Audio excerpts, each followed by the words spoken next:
জয় জনগণতান্ত্রিক বাংলাদেশে জিন্দাবাদ। আশা করছি সকলেই ভালো আছেন। আমিও ভালো থাকার চেষ্টা করছি।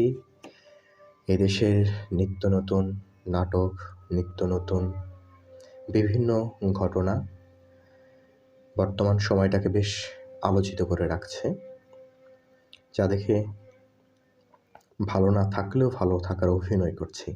কারণ এদেশের সবাই এখন অনেক বড় বড় অভিনেতা, আর এত বড় বড় অভিনেতাদের অভিনয় দেখলে অবশ্যই একটু ভালো থাকার উৎসাহ পাওয়া যায়। দুদিন আগে এদেশে আয়নাঘর উপস্থিত করা হয়েছে। এই আয়নাঘর জুলাই অভ্যুত্থানের পরে একটা বিশেষ আলোচিত বিষয় ছিল। 6 মাসের মধ্যে সেটা আবার নতুনভাবে আলোচিত হচ্ছে। এর মাঝখানের সময়টাতে এই আয়নাঘরের কোনো অস্তিত্বই ছিল না। অনেক রিপোর্ট, অনেক প্রতিবেদন, কোনোটাতেই আয়নাঘরের কোনো সদৃশ্য এই সরকার দেখাতে পারেনি। যে না ধানমন্ডি 32-এর বাড়ি ভাঙচুর করা হলো, সেই ঘটনাকে ঢাকতে অথবা সেই ঘটনার প্রেক্ষিতে নতুন একটা ঘটনা মঞ্চস্থ করার জন্যই আমার কাছে মনে হচ্ছে যে এই আয়নাঘর নামক বিশেষ ঘরের সম্মুখ বাহিরে আসা এবং সেই আয়নাঘর দর্শন এবং জনসম্মুখে প্রকাশ্যে নিয়ে আসা। তবে এটা যে অনেকটা প্রশ্নবিদ্ধ বা এটা যে অনেকটা মানুষের যে আকাঙ্ক্ষার জায়গা, আয়নাঘর কেমন, সেইটা পূরণ করতে পারেনি, যার কারণে এটা নিয়ে অনেক কথা হচ্ছে। সকলের প্রশ্ন যে আয়নাঘরের যেটা পরিকল্পনা করা হয়, আসলে যেটা চিন্তা করা হয় মানুষের মাথায়, যে আয়নাঘরটা ছিল, এই আয়নাঘরটি সেই আয়নাঘর নয়। প্রথম কথা হলো যে এটা একটা শাস্তির জায়গা। শাস্তির জায়গা এত সুসজ্জিত হতে পারে না। একটা শাস্তির জায়গায় কখনো ইলেকট্রিক লাইন থাকবে না, এত অ্যাক্সেসরিজ ফ্যান থাকবে না, বাথরুম কমোড থাকবে না, টায়াল থাকবে না, অথবা বৈদ্যুতিক কোনো লাইন থাকবে না, অথবা ঘরের কোনো বহির আলো প্রবেশের পথ থাকবে না। অথচ তারা যে আয়নাঘর প্রদর্শন করেছে তাতে এই উপাদানগুলো বিদ্যমান ছিল।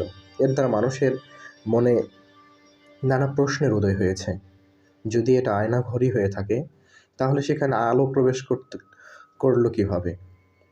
এখন যারা এখানে এই আয়নাঘরকে সামনে নিয়ে আসছে, তারা অনেকেই এখন চোখ বন্ধ করে আয়নাঘরে যেতে পারছে, হাত বুলিয়েই বুঝতে পারছে যে এই ঘরেই তারা ছিল। তাহলে এতদিন তারা এই কথাটা বলেনি কেন? তারপরে যে ইলেকট্রিক চেয়ারটি দেখানো হয়েছে, এটা নিয়ে অনেক প্রশ্ন মানুষের অন্তরে, মানুষের মনে। যে ইলেকট্রিক শর্ট যে দেয়ার চেয়ারটি, এটা আসলে এইভাবে হওয়ার কথা নয়। এখন কি হচ্ছে জানি না, তবে আমার কাছে একটা জিনিস খুব প্রতীয়মান হচ্ছে যে বিগত সাবেক প্রধানমন্ত্রী শেখ হাসিনা, তিনি তার সময়ে যে নাটকগুলো উপস্থাপন করেছিলেন, সেগুলো দেখে মনে হচ্ছিল যে এটাই মনে হয় বাংলাদেশের সর্বোচ্চ নাট্যমঞ্চ এবং এনারাই সর্বোচ্চ প্রযোজক এবং পরিণত একজন পরিচালক। শেখ হাসিনার আমলে প্রত্যেকটা ঘটনার প্রেক্ষিতে নতুন একটা ঘটনা মঞ্চস্থ হতো।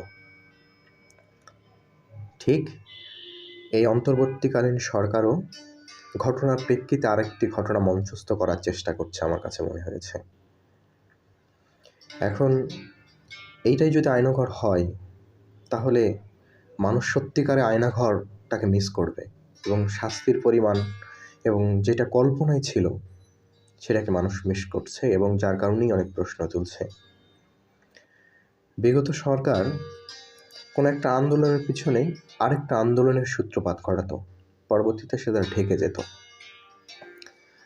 আমার মনে হয় তারা বাইরে থেকে কোনো একটা নাট্য দল থেকে অভিনয় শিখে আসছিল। আমাদের দেশীয় যে নাট্য দলগুলো আছে, আরণ্যক বলেন, ঢাকা থিয়েটার বলেন, লোকনাট্য বলেন, এগুলোকেও পার করে তারা আরও বড় নাটক মঞ্চস্থ করার চেষ্টা করেছিল বারবার। বর্তমান অন্তর্বর্তীকালীন সরকারও ঠিক একই রাস্তায় হাঁটছেন।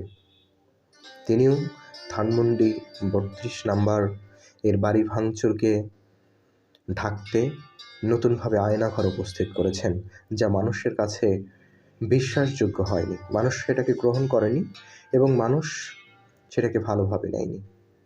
এখন বাকিটা বর্তমান সময়ে এবং প্রেক্ষাপটে সাধারণ মানুষের যদি কোনো কিছু বাহিরে চলে যায় তার পরিণতি কী হবে সেটা বর্তমান সরকারই দেখবেন। তিনি প্রত্যেকটা কাজে অনেকটা প্রশ্নবিদ্ধ হচ্ছেন। মানুষ অনেক আশা নিয়েই এই সরকারকে ক্ষমতাসীন করেছিল, ক্ষমতার আসনে উপনীত করেছিল, সেখানে মানুষ প্রতিনিয়ত হতাশ হচ্ছে। আর এইভাবে প্রতিনিয়ত হতাশ হতে হতে একটা সময় আবারও কি আরেকটা গণবিপ্লব হতে পারে? যেমনটা একদিন আগের ঘটনায় যদি উপস্থাপন করি, সেটা হচ্ছে যে ভিডিও কন্টেন্ট ক্রিয়েটর কাফির বাড়িতে আগুন লাগানো হয়েছে। কাফি তিনি তার প্রেস ব্রিফিংয়ে বলেছেন যে তিনি একটা বিকল্প সরকার হিসেবে রুখে দাঁড়াবেন যদি তার সব ব্যবস্থা না হয়।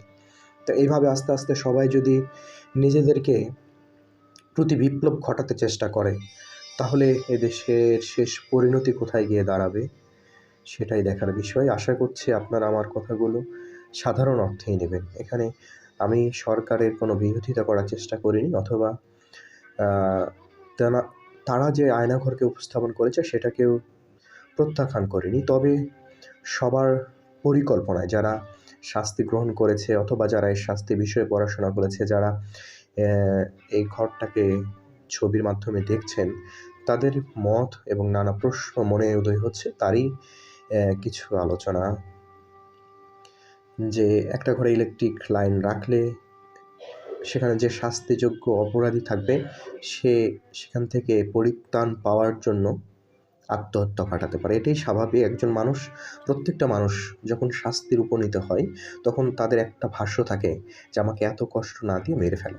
তো তারা যদি সেখানে মারার সুযোগ বা মরে যাওয়ার সুযোগ পায় তাহলে নিজেরাই আত্মহত্যা করত। যেমন যে দরজা দেখানো হয়েছে সেখানে চাবি সিস্টেম একটা কারাগারের চাবির মতো না, অনেকগুলো ইলেকট্রিক লাইন বাইরে আছে, ফ্লাশ লাইন, পানির লাইনটা বাইরে আছে, তারপরে রুমগুলোর ব্যবস্থা স্বাভাবিকভাবে অতটা কঠিন নয়। মানুষ আরও কঠিন একটা আয়নাঘরকে দেখার মনস্তাত্ত্বিক চিন্তা করে রেখেছিল। তো দেখা যাক এই আয়নাঘর প্রেক্ষাপট আর কতটা জলঘোলা করতে পারে, আমাদের সামনে আরও কত রকম নাটক মঞ্চস্থ হতে পারে। সাধারণ জনগণ হিসাবে আমরা সেই নাটকগুলো দেখার জন্য অধীর আগ্রহে অপেক্ষা করছি। ধন্যবাদ সকলকে। সে পর্যন্ত আগামী দিনে কোন নাটকটি হয় সেটা দেখার অপেক্ষায়। আশা করছি সকলেই সে পর্যন্ত ভালো থাকবেন।